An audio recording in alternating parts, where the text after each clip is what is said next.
Welcome to the Brittany Hughes Show, everybody. Happy Thursday to you. Thank you for joining us. It's tax week. Hopefully you didn't forget. I know most of us probably wanted to forget. One of the most important days in the calendar year came and went earlier this week. Of course, we're talking about the day that you have to file at least your federal taxes. Maybe you got a little bit longer on your state taxes.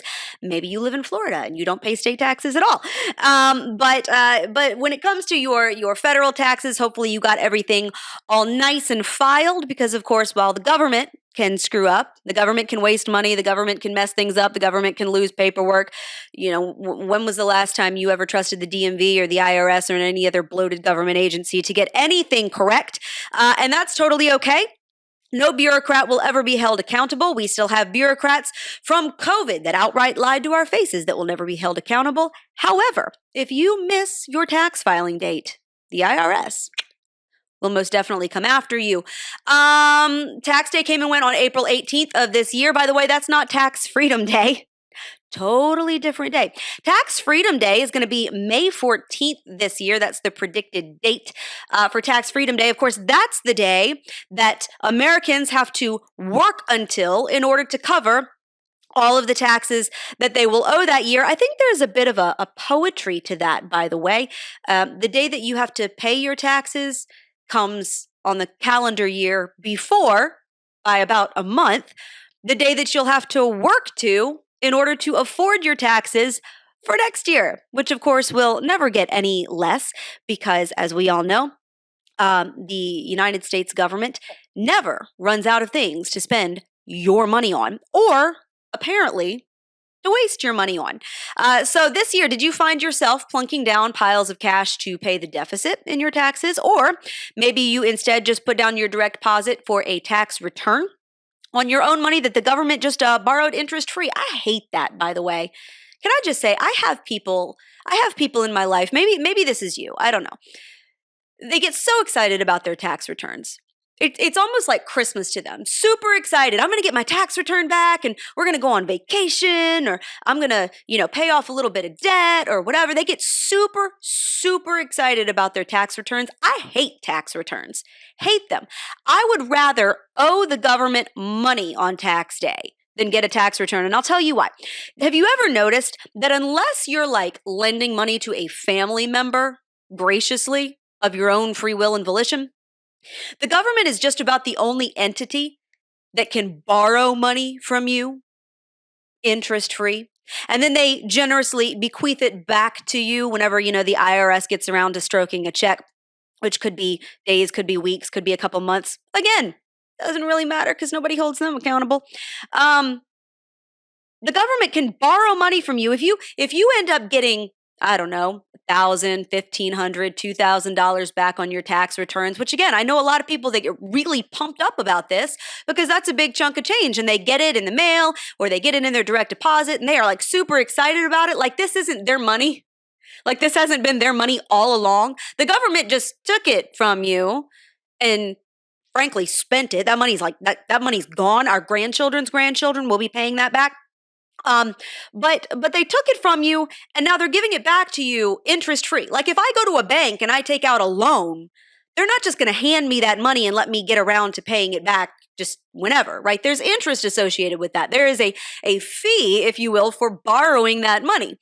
The government doesn't have to pay us a fee. If they take our money or if they take too much of it throughout the year, they don't have to pay interest on that. We get it back, and we have been trained as a society to feel like that's a gift that we're getting, like that's free money that we're getting. No, it's not. It's your money. It's your money. So I can't even tell you, I have finagled all of my tax documents over the years to get it as close of a margin as I possibly can, give or take a few dollars. And I've kind of figured out my numbers correctly because I absolutely hate getting my money back. I would rather the IRS have to wrangle money out of me than the other way around. But a lot of people get really excited about it. So at the very least, I hope you didn't end up with a major tax burden this year. That always really sucks. What else sucks is figuring out how the United States government actually spends your money. And I think this is something that we all like to play ostrich and bury our heads in the sand because, frankly, it is way too dang depressing. So down the rabbit hole we go. This week, report came out that the U.S. government This should make you feel fantastic, by the way, on tax week.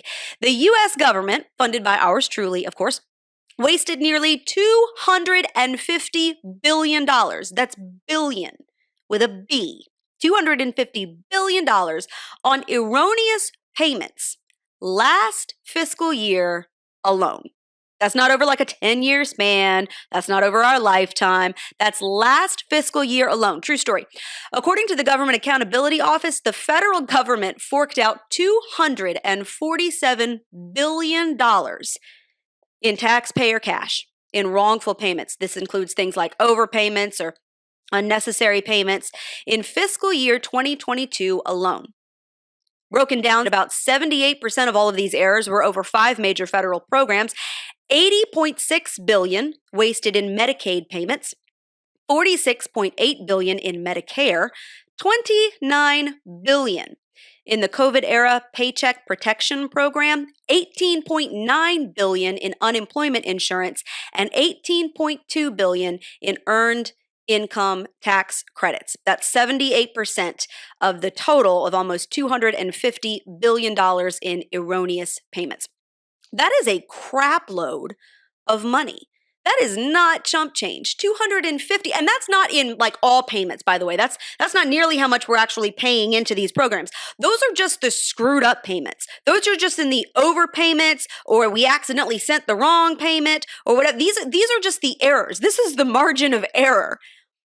It's not like this is a recent problem, by the way. This is not like this is something that just cropped up post-COVID, or this is just the Biden administration because, we've got a president that's too busy wandering around the halls looking for his lost pudding cup.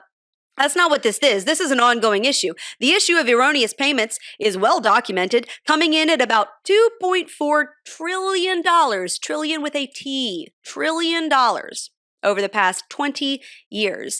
Happy tax day, everybody. Isn't this great? Here you are like meticulously filling out your taxes, trying desperately not to make a mistake because, you obviously don't want the IRS knocking at your door. Thankfully, I don't think that at least anytime soon they're going to get the tens of thousands more IRS employees that they were looking for to have the manpower to come knocking on your door. However, you're trying so hard not to screw up. You're trying to do all the paperwork correctly. You're trying to fill out your TurboTax or your H&R Block or whatever. Maybe you've got enough. Maybe you're, got a diverse enough portfolio or whatever to pay somebody to do your taxes. You're trying so hard to cross your T's and dot your I's correctly so that you don't make a mistake. So that you can pay taxes to a federal government that lost $250 billion in erroneous payments in fiscal year 2022 alone. That is unreal. The disparity between the accountability that we are held to as individuals or the accountability that companies are held to and the federal government is absolutely unreal. By the way, this is just one small subset of government waste. We could go for hours, and I promise we're not. I promise. But we could literally go on for hours about government waste in all these different arenas. These payments make up a fraction of the waste that just piles up like dog crap every single year. As bad as an expensive and as expensive as these screw ups are, this doesn't even touch all of the taxpayer cash that the feds dump on bloated agencies and departments that we don't need, that are completely and totally unconstitutional, ridiculous grants and all of their stupid studies and the cash that they just chuck out for ridiculous nonsense, empty buildings that we continue to maintain, unnecessary duplicate programs, all of the foreign aid that we give that we have no idea how it's actually being spent, the salaries of, bureaucrats like Anthony Fauci who get paid tens of thousands, hundreds of thousands of dollars to wag their fingers in our faces and tell us what we can and can't do. All of that stuff. I mean, the idea of federal waste and just how huge of a mushroom cloud that is mind-boggling. This is just a tiny little subset. And what's interesting here is I don't see this report getting a whole lot of play. $250 billion in erroneous payments. Imagine if a company made $250 billion in screw-ups. Just imagine for a second, or anything even close to that. Just imagine for a second if a retailer or a bank or any major company made that big of a booking error. I mean, can you, heads would be rolling left, right, and sideways. But not in the federal government. Only in the federal government. Only in government in general, but only in the federal government where the numbers actually get this big. Can this kind of a mistake be made to the tune of this much money? And it's the proverbial tree that falls in the forest. It's almost like we've gotten to the point where we almost don't even notice. I don't want to say that we don't care. I don't want to accuse people of not caring. I think a lot of people care. I think Americans care. I think that this has just been such an ongoing and massive and increasing problem. I mean, you think about it, $2.4 trillion in erroneous payments over the past 20 years. That tells me that we've had a lot of time to just kind of get used to this. While we're over here paying $7 for a carton of eggs, while we're over here struggling under inflation, we're over here trying to make our tax deadline, we're over here trying to make sure that we hold all of it together in our household because we can't make screw-ups that big. We have to feed our families. We have to make sure that our dollar goes where it's supposed to. We have to make sure that we meet the tax deadlines. We have to make sure that all of our paperwork is in order. But this has happened for so long that we've just kind of gotten used to it. It's the saddest thing in the world. It really is. By the way, if you care about where your money goes and if you care about it going to things that you may not agree with, you should check out Share Healthcare. So millions of Americans every single year, just like you, pay exorbitant premiums for healthcare coverage that you might not need or use that goes to subsidize medical costs for other people for things that you might not agree with, things like abortions or gender mutilation care for underage minors. If that sounds like something that would bother you, and if you want to make sure that you're not paying too much for health insurance, you should check out sharehealthcare.com. Share Healthcare is not traditional health insurance. It is a cost-sharing plan between people of like minds and like values that want to make sure that they're paying for coverage that they need and not covering costs that violate their conscience. And with plans starting as low as $149 a month, you can find coverage that covers you, covers your family, but does not go to pay for things that you don't want. So, sharehealthcare.com, enter the referral code MRCTV23, that's sharehealthcare.com, MRCTV23, find a plan that works for you today. Meanwhile, the government is going to continue to waste money left, right, and sideways with absolutely no sign of stopping. If it didn't make you feel super warm and fuzzy that the government spent $250 billion in wrongful payments last year alone, again, happy tax day, everybody. Hope you met your deadline because you're not allowed to screw up that big. At the same time, while the government is busy making erroneous payments, and no one's being held accountable for that, and all of the reports that come out every single year that detail all of those erroneous payments, they don't actually lead to a change in policy. Nobody actually gets held accountable. It's just kind of like, oh, well, how much did we screw up this year? Oh, well, better luck next time. And then it's never actually better luck next time. Meanwhile, a top government watchdog this week told Congress that we might be funding the Taliban to the tune of hundreds of millions of American tax dollars. Isn't that just fantastic? That just makes you feel all warm and fuzzy. We're handing out erroneous payments over here, not keeping up with how federal tax dollars are being spent, not keeping up with, making sure that American tax dollars are being wisely spent and wisely handed out. We're just flinging money out over here. Now, on the other end, we're flinging out money to the Taliban because apparently, Joe Biden has absolutely no problem funding them whatsoever. We have seen that. This is from John Sopko, by the way, the Special Inspector General for Afghanistan Reconstruction, said that it is likely, this is what he told Congress this year, or this week rather, it's likely that U.S. tax dollars sent overseas, supposedly to help the people of Afghanistan, are being siphoned off by the Taliban. Here's what he said in his own words. Now, I want to change the subject because there are still major problems with our assistance in Afghanistan that this committee should be alerted to. The United States has appropriated $2 billion for Afghanistan assistance since the withdrawal, and a further $3.5 billion may be available through this newly created Switzerland-based Afghan fund.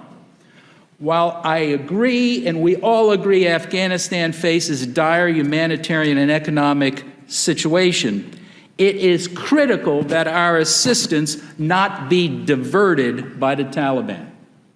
Unfortunately, as I sit here today, I cannot assure this committee or the American taxpayer we are not currently funding the Taliban. So just to kind of recap here, millions of dollars in humanitarian aid have been sent to Afghanistan since the botched withdrawal back in 2021. You remember when the Biden administration got a wild hair overnight to just yank all of our troops out of Afghanistan, and we weren't going to do a nice rollout. We weren't going to plan for anything. We weren't even going to tell anybody.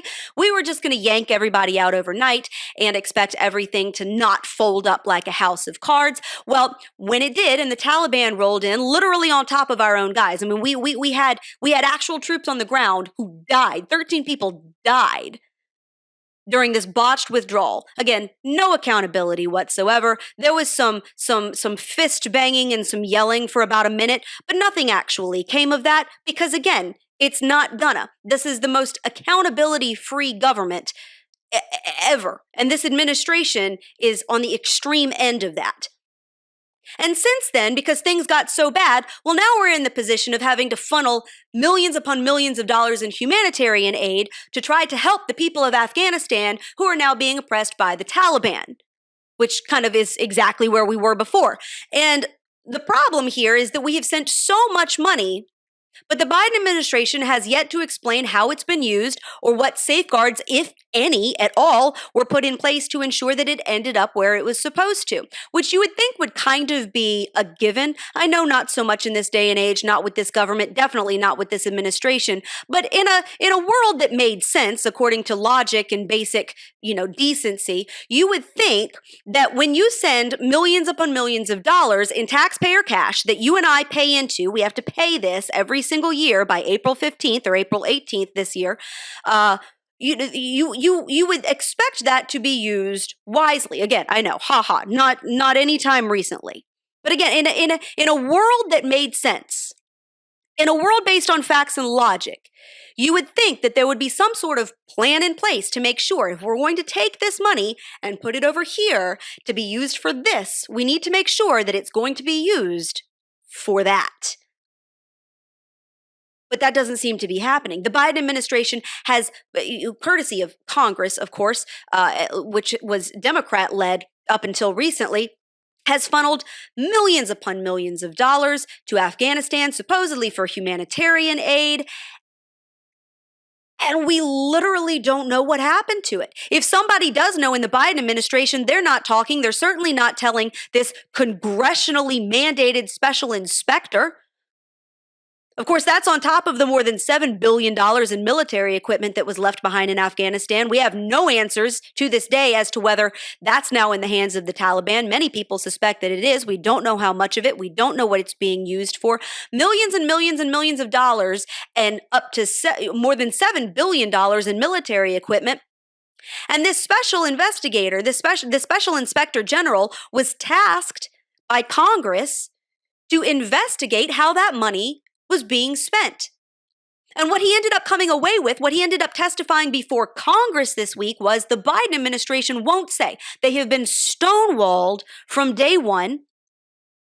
The Biden administration, the State Department, all of these different agencies are refusing to cooperate with the special inspector general, not giving them information. And so now he is forced to come before Congress and say that he has no evidence whatsoever as of right now that we are not actively funding the Taliban. Because what is the Taliban going to do? Do you actually think that they're going to let millions and millions, up to $1 billion in tax dollars have been sent to Afghanistan in aid since the botched withdrawal?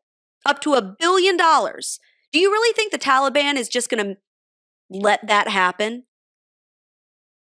That's actually ending up where it's supposed to? Because my question would be, if it's actually going to humanitarian aid, if it's actually going where it's supposed to go, if it's going to help people, which is a whole other debate, by the way, of whether how much we should actually be spending in foreign aid and all of that. But let's just say, for the sake of argument, that we were all in agreement that we should send that money in humanitarian aid, and let's say it was all going to where it was supposed to go. Don't you think the Biden administration would count that as a win and be forthcoming about that? Look, here we're helping all of these people. We're feeding all of these people. We're building all of these schools for girls that haven't been allowed to get an education since the Taliban took back over. Here's all the good things that we're doing with your tax dollars. Pat yourself on the back. The fact that they are not cooperating and won't say where this money is going tells me that it's not ending up where it was supposed to go. Again, because just like the Afghanistan withdrawal, there doesn't seem to be any sort of a plan that goes along with all of this money that just gets shot out like a t-shirt cannon at a sporting event. Up to $1 billion in tax dollars sent to Afghanistan. And we're just supposed to accept that we don't know where it all went. Just roll over and take that. And you know, the sad part is that so many of us do. Not because we don't care, not because that doesn't bother us, but because the government has become so bloated, so corrupt, so wildly expensive. It has become such a behemoth that Americans can barely wrap their minds around the concept, much less stay on top of all of the details. And I think this is what the powers that be count on. They count on you and me not noticing or being too busy with our everyday workaday lives to care. And if that weren't bad enough, we have elites in ivory towers around the country arguing that we should just keep on spending, spend more. What's a few $1 billion more? What's a few $1 trillion more? We're already so deep in the hole. Duke University professor William Darrity said this week on an episode of Dr. Phil, of all things, that the U.S. government should implement a $14 trillion plan for reparations for Black Americans. I didn't get that wrong, by the way. Not 14 billion. That's like over in California. That's what they want to do. That's like chump change. $14 trillion plan just for reparations for Black Americans. Here's his plan in his own words. I crap you not. You know, there are many thoughts, Professor, on reparations and how they should be handled. So what are the high points of your proposed plan? The first condition is that reparations should be paid to Black Americans whose ancestors were enslaved in the United States. The second is how much should be paid. And the amount should be dictated by the disparity in wealth between Black and white Americans, which at the current moment amounts to in excess of $840,000 per household. What is the range that you would propose to pay? So my objective, and the objective that Kirsten and I describe in our book, is to eliminate the racial wealth gap in the United States. And this would require an expenditure of $14 trillion, which would be distributed evenly across the 40 million Black American descendants of U.S. slavery. That would be approximately $350,000 per person. The money would be paid by the federal government, and it would be paid by the federal government in the same way in which the federal government has met the expenses that were paid out for the purposes of trying to deal with the Great Recession, and also most recently with the economic downturn associated with the Great Pandemic. Yeah, because that plan went so well. So for reference here, just so we can sort of framework what he's talking about, because $14 trillion is a mind-boggling amount of money. Let's just put this into some perspective, shall we? For reference, the entire U.S. budget in 2022 was about $6 trillion, a little more than $6 trillion, as a matter of fact, which is already way higher than it should be, and it resulted in a deficit. Does this year after year.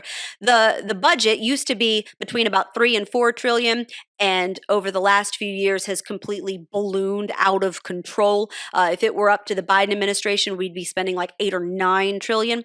But 6 trillion, a little over 6 trillion in 2022. We don't actually have that much. That's what leads to the deficit, which is why we have to borrow money, which is what compiles the debt. The Congressional Budget Office projects that the federal deficit in 2023, this year, will total about $1.4 trillion. So we are already spending wildly more than we take in. Again, doesn't matter how much you tax people. We keep upping the taxes. You know, the left keeps pounding the pavement on taxing the rich. But they're never going to run out of things to spend it on. You could tax everybody 150%. It wouldn't matter. You could take every single dollar that every single person makes, and they're still going to find more and more to spend it on. There's never any actual spending cuts. We already have more than $31 trillion in national debt. 31 trillion.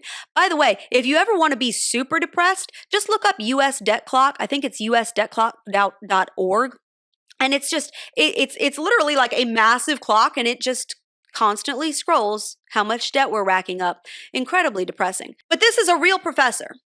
This is an actual professor with a real job. This isn't some Yahoo somewhere, although, you know, that is an apt description. This is a real professor at a university that is in charge of teaching college students and sending them out into the world with all of the garbage that he has pumped into their heads. This is a real professor, Dr. William Darrity, the Samuel Dubois Professor of Public Policy and Economics at Duke University, saying that the U.S. should pay out, nearly three times, more than twice the current annual U.S. budget.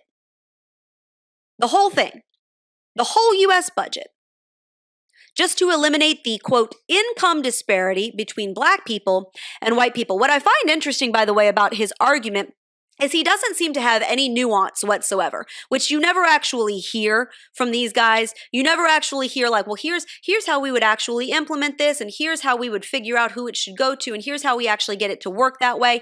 This is the COVID economics on steroids. We'll just fling money out, and we'll just assume that it's going to land where it's supposed to land. Distributed equally. This guy talks about this money, this $14 trillion in hypothetical cash that we have no idea where it would actually come from, except for the federal government, which apparently just, you know, rains down money from the tree that they have growing over at the Treasury. All of this cash should be distributed equally, he says, to the 40-some million black descendants of slaves in this country, which, again, we would have to figure out who they actually were, because it's not exactly like all of that lineage is perfectly well documented. But let's assume that it could be. Let's assume that we could actually figure out who is a descendant of slavery in the United States and who wasn't. Distributed equally means that there is no difference in this guy's mind between a currently wealthy black person and a poor black person. Distributed equally just means we're going to give it to you if you can prove that you're a descendant of a slave in the United States. Doesn't matter how much money you currently make or don't make. So if this is to eliminate income disparity, but it's going to be equally distributed among all black people, the assumption then is that all black people are poorer than white people, which is your mistake number one. I know plenty of black people make a lot more money than I do, live in much bigger houses, and are very, very well off, and I applaud them for it because they are extremely hard workers. That's awesome. I don't see any difference between them and anybody else that makes a buttload of money. If you can do it, go for it. That's awesome. But the assumption here is that all blacks are poorer than whites. I mean, that would be what you could infer from his argument, right? The other inference is that you cannot, they can't make up the difference on their own. There is no way that a black person would ever be able to catch up to a white person, because all black people are poor and white people are wealthy, and there's no way that black people could make up that difference on their own. They need the government to come in and hand them money to the tune of $350,000 per person.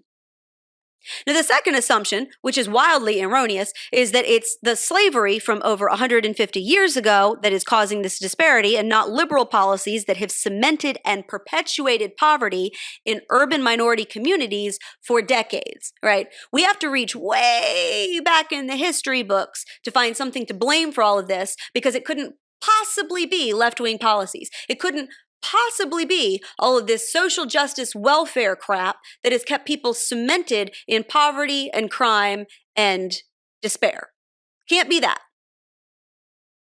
It can't be that leftists have absolutely wrecked our cities and made them cesspools for violence, crime, drugs, and poverty. Can't be that. Can't talk about that. We got to go all the way back and blame slavery. So what do we do about it? Well, we're just going to pump cash into certain segments of society because that worked super well over the past few years. We're just going to throw out a whole bunch of money. Not like that would create extreme inflation and destroy both the local and national economies. Let's just hand people massive checks. That's not going to change the financial landscape and completely upend everything. This is what leftism does, by the way. Whenever you get into the actual plans that they have in place, whenever you actually get into what they want to do, it's not things that would actually make anything better. It's a whole bunch of verbal gobbledygook that's meant to pander to a certain segment, a certain realm of identity politics, a certain people group that they're trying to pander to at the moment. Used to be women, and then we got thrown under the bus for the transgender movement. So it kind of changes all the time. You sort of have to stay on top of the modern trend. But leftists have been doing this with the black vote and the black population for generations now. This wouldn't actually make anything better. This doesn't make any economic sense whatsoever. It would absolutely wreck communities. It would absolutely wreck everything. Again, we saw this on a different scale back during COVID. I find that it's interesting that Darrity here is using COVID payments as an example for how reparations could be paid by the federal government. These are the same COVID payments, by the way, that we saw just a few minutes ago have resulted in massive fraud, waste, and abuse. Those COVID payments, the PPP program, the unemployment benefits, all of that stuff that is cost billions of dollars, tens of billions, hundreds of billions of dollars in erroneous payments, not to mention the fraud that's come out of that. We will never get to the bottom of the fraud that was committed under COVID. I mean, the feds are still beating that gong. And using our taxpayer dollars to go after all of the fraudsters, by the way. That's not a good example of how to pay anything. That wasn't a good example of how to run anything. And now we have massive inflation on a ginormous scale. I mean, my gosh, Americans are struggling to stock their fridges in some places. But we want to use that as some sort of a blueprint for paying out $14 trillion? And I understand that this isn't actually a plan that's being implemented, but this is someone that is teaching this stuff to college kids that are then going to take this garbage out into the world and try to push it as policy. That's incredibly dangerous. This isn't just words being spoken by some moron who thinks that this would be a great idea and we can all brush it off and yeah, whatever. When this is how the next generation is being trained up and sent off into the world, and you couple that with a government that is already spending out of control, that doesn't seem to care when it loses hundreds of billions of dollars, when it doesn't seem to care that it could be funneling hundreds of millions of dollars to a terrorist organization, and doesn't feel any accountability to the American people to explain how it's spending money? When you've got Congress that continually approves budgets that are far and away beyond what we actually take in, where spending cuts are just a fictitious dream,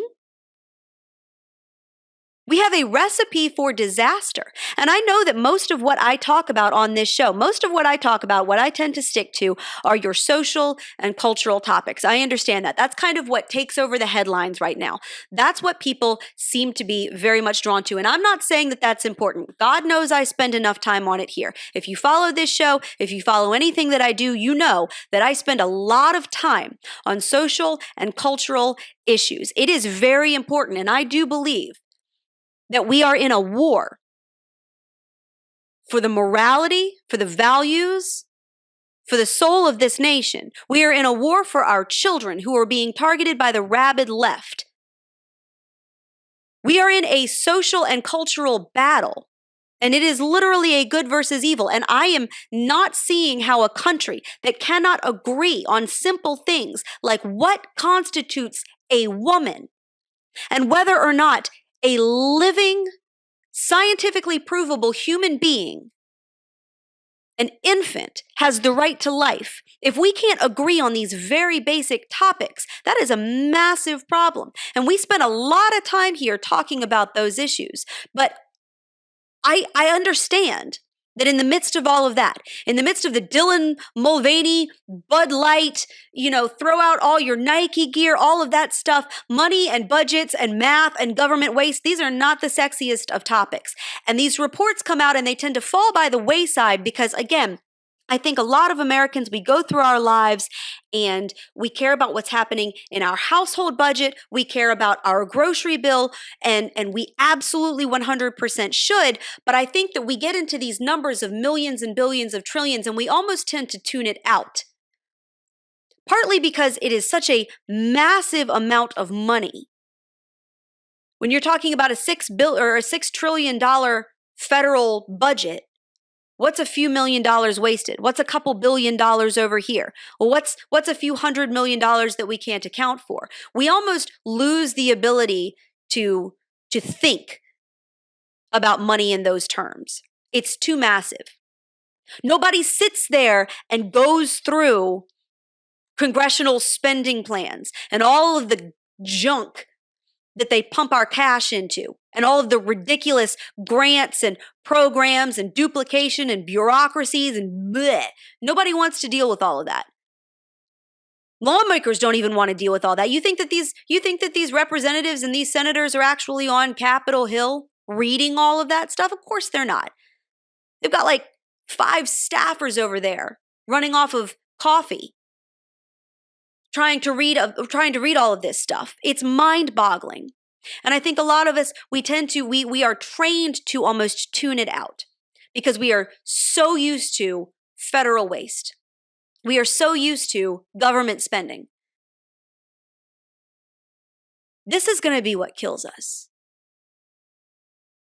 This is going to be what kills us. While we're all over here so frustrated that we tune it out, we are spending ourselves into oblivion. This is the silent killer that will be the death of this country. And reports like this come out all the time. Millions of dollars wasted. Millions of dollars going to the Taliban, potentially. Biden administration certainly isn't objecting to that statement, doing anything to prove that that's not true. Happens all the time. So, like I said before, if you missed tax day, well, you might want to get them filed because, again, you can't make a screw up like this.